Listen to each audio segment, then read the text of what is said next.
Awakened figures have been teaching this forever. You know, the story of the hero who comes to save themselves and others, defeating our enemy or negative entities, with the kingdom of heaven being within us. Christ comes from the word crystal, which derives from the 7 core audible sound tones of creation, which means anointed. You have Christ, or Christ, and Allah. And this is to be Frank Key, where you can key with the real me.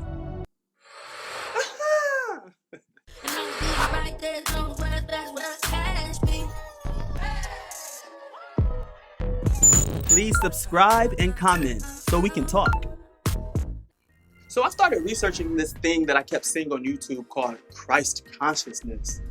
Like being Jesus or something. So what I've gathered is it's not necessarily looking too deeply into the literal interpretations of old scriptures written thousands of years ago, but looking into oneself to help uncover and lift the veil of the secrets that's been hidden from the masses for so long. And also being okay with people not getting it or understanding. And don't worry, I'm saving all the African religion for a future episode. The ancient Egyptians were the first known advanced civilization of power. They used tools to increase vibrations, like the Ankh. But did you know it was also used to Ankh their sexual energy? They also believed gods walked Earth. Osiris became the first immortal of Atlantis. The symbol for Atlantis was 3 rings inside of the other. These stories were told and translated on many ancient walls. But what I see is him going through 3 stages of consciousness. Oh yeah, cats were sacred and also holy. Christian religion obviously came from the Egyptian religion, minus the multiple gods part. So, we have the Old Testament with this creation story, and of course, men leading the way to God. Then there's this 400 years of silence. Wait, don't that look like a... Never mind. Anyways, most people don't know about this secret council that pretty much changed history, realizing they could unite to impose more influence and power on the people by making up exactly what they wanted everyone to believe. Then the New Testament of Jesus, another man, having this renewed mind of Christ, to God being this scary, demanding man of jealous tendencies, anger, and strict rules.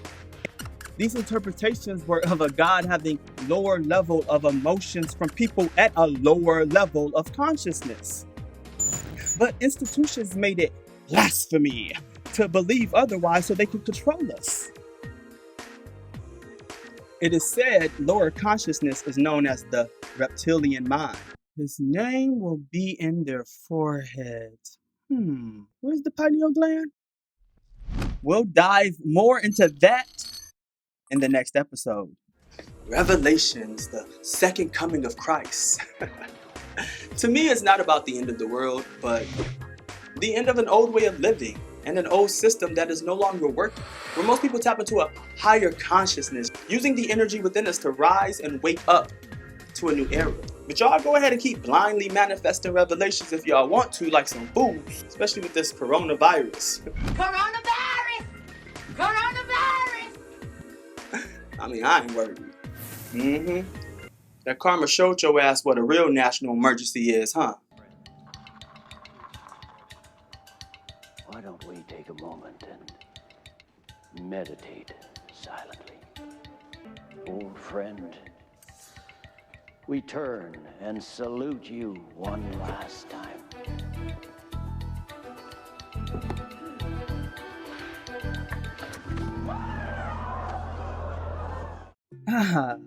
That's funny.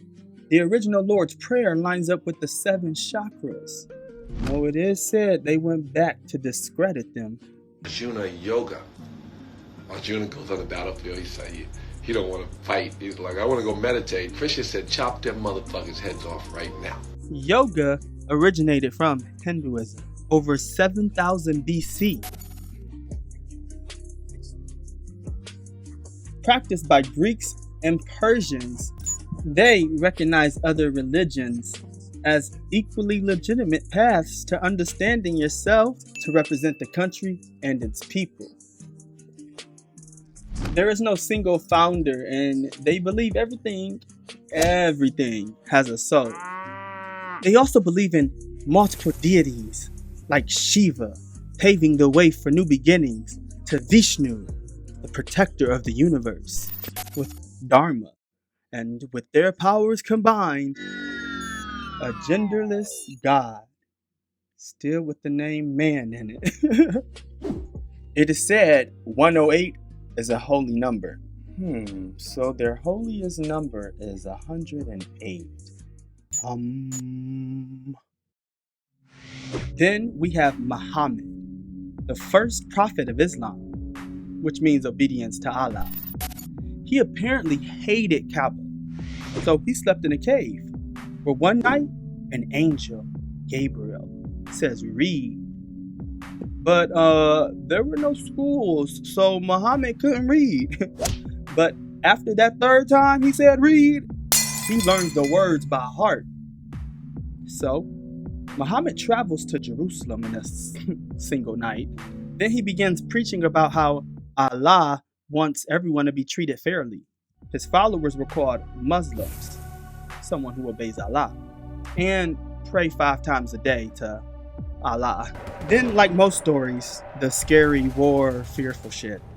Buddhism comes from an Indian prince who created the Four Noble Truths. Truth of suffering, clinging to emotions, thoughts, and people.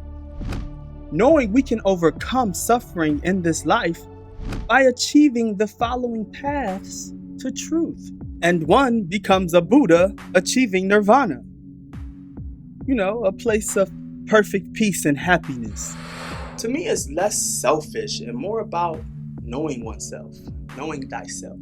If you look at it, we are all divine beings, and we are all worthy of our desires and becoming whoever it is we want to be. And we should all continue to learn and understand more about quantum physics. Not being worthy and deserving of having whatever it is you want in this world is a man-made illusion.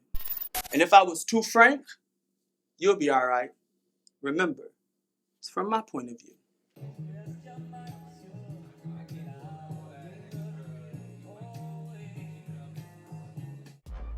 Follow me at I'm Frank Williams, and please comment and subscribe.